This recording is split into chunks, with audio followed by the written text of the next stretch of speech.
বয়সভিত্তিক পর্যায়ে আরও একবার শিরোপা জয়ের দ্বারপ্রান্তে পৌঁছে গেছে বাংলাদেশ দল। অনূর্ধ্ব-19 সাফ চ্যাম্পিয়নশিপের ফাইনালে বাংলাদেশের প্রতিপক্ষ স্বাগতিক ভারত। আগামীকাল 18 মে বাংলাদেশ সময় রাত 7:30 শুরু হবে ম্যাচটি সরাসরি সম্প্রচার করা হবে স্পোর্টস ওয়ার্ক ইউটিউব চ্যানেলে। ভারতের বিরুদ্ধে এক কঠিন পরীক্ষা অপেক্ষা করছে বাংলাদেশের যুবাদের জন্য। গ্রুপ পর্ব সেমিফাইনালে জয় পেতে শেষ পর্যন্ত লড়াই করতে হয়েছিল বাংলাদেশকে। অন্যদিকে ভারত এই আসরের সবগুলো ম্যাচে হেসে খেলে জয় পেয়েছে। যে নেপালের বিরুদ্ধে সেমিফাইনালে 2-1 গোলের ব্যবধানে জয় পেয়েছিল বাংলাদেশ, সে নেপালকে ভারত হারিয়েছিল 5-0 গোলের ব্যবধানে।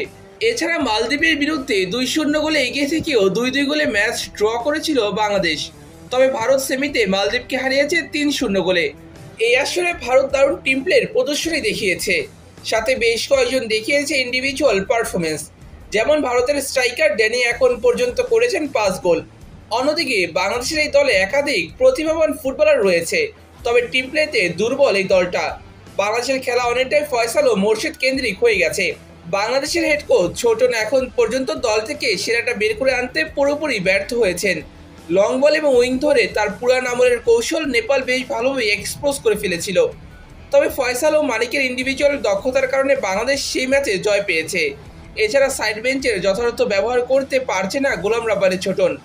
সিরিয়া ডি এর বয়সভিত্তিক দলে খেলা কাদেরকে মাত্র 17 মিনিট আর MLS নেক্সট লিগে খেলা ফারজাদকে 1 মিনিটের জন্য গেম টাইম দেননি হেড কোচ ছোটন।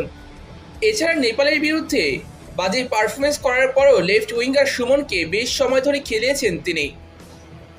ফুটবলার বদলি করানোর ক্ষেত্রে ছোটন বরাবরই দুর্বল, এর প্রমাণ মিলেছিল আগেই। নারী ফুটবলে থাকাকালীন সময় মালয়েশিয়ার বিরুদ্ধে এক ফ্রেন্ডলি ম্যাচে 6-0 গোলে এগিয়ে থাকার পরও একটা মাত্র বদলি করিয়েছিলেন তিনি। বাকি ম্যাচগুলোতে প্রায় সময় লেট বদলি করাতেন এই কোচ, যেটা আরও পরিষ্কার হচ্ছে এবারের আসরে। আশা করি ছোটন ভারতের বিরুদ্ধে এই ভুলগুলো করবেন না। অন্যদিকে এবারের আসরে 4 গোল করে বাংলাদেশের ভরসার প্রতীক হয়ে দাঁড়িয়েছেন অধিনায়ক ফয়সাল।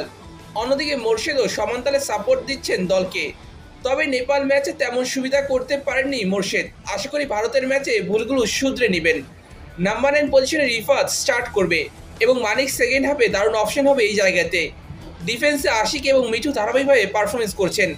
গোলরক্ষক মাহিনও বেশ ভালো পারফরমেন্স করছেন। আশা করি ভারতের বিরুদ্ধে জয় নিয়ে ফিরবে বাংলাদেশ দল। এছাড়া জয়ের ব্যাপারে আশাবাদী বাংলাদেশের অধিনায়ক ফয়সাল।